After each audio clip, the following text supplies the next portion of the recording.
ભાવનગર શહેર કોંગ્રેસ સમિતિના પ્રમુખ મનોહરસિંહ લાલભા ગોહિલ દ્વારા મહાનગરપાલિકાને રજૂઆત કરવામાં આવી છે. રજૂઆતમાં જણાવાયું છે કે શહેરના મુખ્ય માર્ગો અને બજાર વિસ્તારોમાં ટ્રાફિકની સમસ્યા વચ્ચે વર્ષોથી રોજગારી સાથે સંકળાયેલા નાના વેપારીઓ અને પાથરણાવાળાઓને વ્યવસાય કરવા દેવામાં આવે. કોંગ્રેસે રજૂઆતમાં જણાવ્યું છે કે સામાન્ય અને ગરીબ વર્ગના લોકોની રોજગારીને ધ્યાનમાં રાખી માનવતાના ધોરણે યોગ્ય નિર્ણય લેવામાં આવે. સાથે જ સંબંધિત વિભાગોને જરૂરી સૂચનાઓ આપી નાના વેપારીઓની રોજગારી જળવાઈ રહે તે માટે કાર્યવાહી કરવાની માંગ કરવામાં આવી.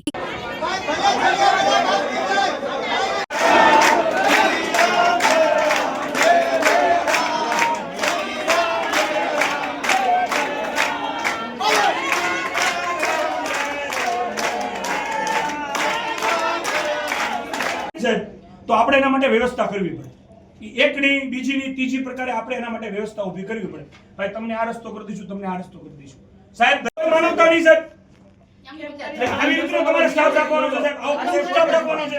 તો ઈ જે સ્ટાફ છે ને એને જ્યાં દબાણ હટાવવાનું છે ને સાહેબ ત્યાં મોકલો એને. બોરતળા મોકલી દો સાહેબ એને. કે બોરતળાનું દબાણ હટાવો. ઈ જે ટીમ છે ને તમારી એને તમે ત્યાં મોકલી દો. અમારો પાવર જોવો છે કેવો પાવર કરે છે કઈ. ખાસ કરીને છેલ્લા 2 મહિનાથી જે આ ગરીબ લારી અને પાથરણાના વેપારીઓ છે એને ભાવનગર મહાનગરપાલિકાના પદાધિકારીઓ કે અધિકારીઓ કે શાસકો શાંતિથી પોતાનો ધંધો રોજગાર કરવા દેતા નથી. આ કેરીની સિઝનમાં કેરીની લારીવાળા હોય કે નાના નાના પાથરણાવાળા હોય એની સાથે કાયદેસર રીતે આતંકવાદીઓ એવું વર્તન કરવામાં આવે છે. કોર્પોરેશનના અધિકારીઓ અને એના પદાધિકારીઓ એમની લારી તોડી નાખે છે, એમના જે વજન કાંટા હોય એ તોડી નાખે છે, એમના બાળકોને સાથે લેવાની ઘોડિયા પણ ઉપાડી જાય છે. એટલે કેટલી ક્રૂર વર્તન આ ભારતીય નાગરિક સાથે કરવામાં આવે છે તેનું ઉત્તમ ઉદાહરણ એટલે ભાવનગર મહાનગરપાલિકાના શાસકો. જો આવી રીતે એ લોકોમાં હિંમત હોય તો એવા ઘણા જગ્યાએ દબાણો છે, એ દબાણો કેમ હટાવવા જઈ શકતા નથી? અને ગરીબ માણસ જ એને દેખાય છે, ગરીબ ઉપર અત્યાચાર કરવાનું જ દેખાય છે. આ અત્યાચાર અમે સહન નહીં કરીએ. જો ભાવનગર મહાનગરપાલિકા એવું સમજતી હોય કે આ ગરીબ નાના મધ્યમ વેપારી સાથે કોઈ નથી તો એ સમજવાની ભૂલ એમને ભારે પડશે. કોંગ્રેસ પક્ષ એમની સાથે અડીખમ રીતે ઊભું રહેશે. આ તો એક ખાલી અત્યારે રજૂઆત છે.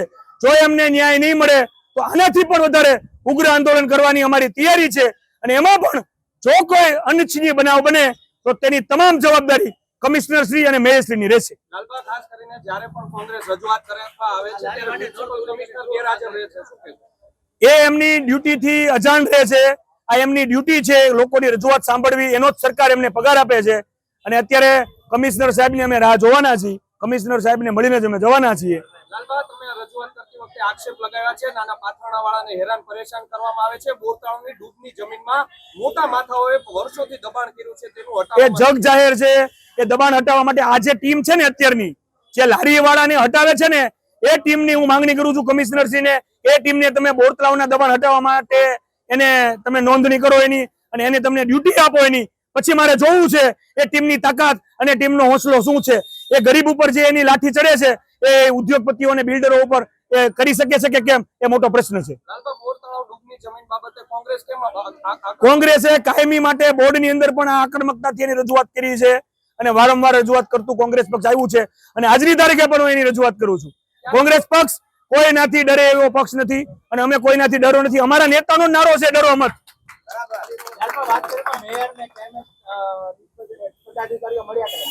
નથી મળ્યા, મેયર શ્રી નથી મળ્યા. અત્યારે બધા ડીઝલ બાળવામાં વ્યસ્ત છે, પણ અમે એની રાહ જોઈશું. કારણ કે અમારો આ ગરીબોને ન્યાય મળે એના માટે અમે લડીએ છીએ અને એના માટે અમે લડતા રહીશું. અમારી ટીમ એમની રૂટીન ડ્રાઈવમાં જ્યારે દબાણ હટાવવાની કામગીરી કરી રહી હતી એ બાબતે અત્યારે લારી ગલ્લાવાળા તેમજ પાથરણાવાળા તેમની વિવિધ પ્રકારની રજૂઆતો લઈને અમને મળેલ છે અને તેમની રજૂઆતો તાત્કાલિક ધોરણે કમિશનર સાહેબ સાથે ચર્ચા કરીને સંતોષકારક જવાબ આપવાનો પ્રયત્ન કરીશું.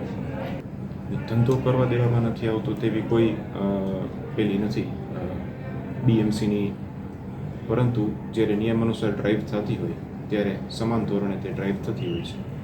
પરંતુ તેમની રજૂઆત ચોક્કસપણે અમે કમિશનર સાહેબ સુધી પહોંચાડીશું. જોકે ટીમ દ્વારા તેવું કોઈ અમાનવીય કૃત્ય થયું હોય તેવું અત્રેના ધ્યાને આવેલ નથી, પરંતુ ટીમને તે બાબતે સ્ટેન્ડિંગ સૂચના પણ આપીશું અને ફરીવાર ટીમ દ્વારા તેવું કોઈ જ વર્તન ન થાય તેની તકેદારી પણ ટીમ રાખશે.